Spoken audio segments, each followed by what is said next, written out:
अकोल्यातील डॉक्टर पंजाबराव देशमुख कृषी विद्यापीठात छळ प्रकरणामुळे खळबळ उडाली आहे।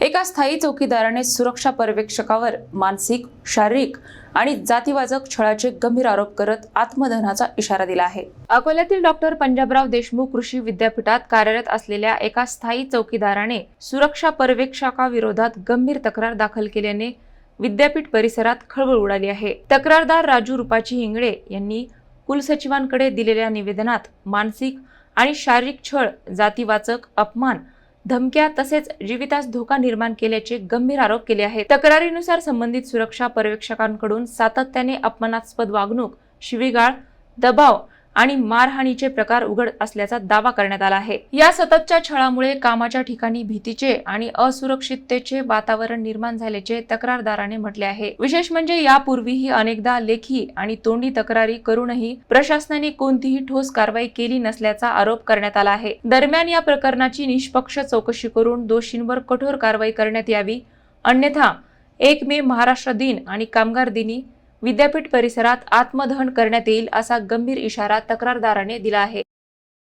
मी डॉक्टर पंजाबराव देशमुख कृषी विद्यापीठ इथं स्थायी चौकीदार म्हणून काम करतो आणि आमचे पर्यवेक्षक नंदू चराटे हे मला जाणून बुजून तकलीफ देत आहेत। एकाच महिन्यात 2-2 वेळा ड्युट्या बदलतात आणि प्रत्येक महिन्याला ड्युटी तर बदलूनच राहिले, पण जाणून बुजून माझी एकटीची ड्युटी बदलून राहिले आणि रोल कॉलवर, कॉलिंगवर कमरीच्या खाली शिवीगाळ करतात, जातीवर बोलतात आणि याआधी मला त्यांनी मारलेले बी आहे आणि ऑफिसच्याच गाडीमध्ये मला शासकीय रुग्णालयात भरती पण केलं होतं।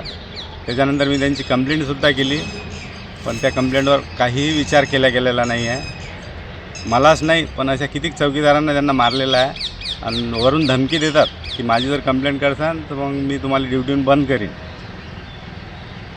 त्या कारणानं मी त्याच्या त्रासाला कंटाळलेलो आहे, कारण की चौकशी होत नाही। म्हणून मी 1 मे 2026 रोजी आत्मदहनाचा इशारा दिलेला आहे। आता त्यामध्ये काय चौकशी होते आता आपल्याला तर काही माहीत नाही। आता काय करतात वरिष्ठ अधिकारी ते आता पाहू काय होते।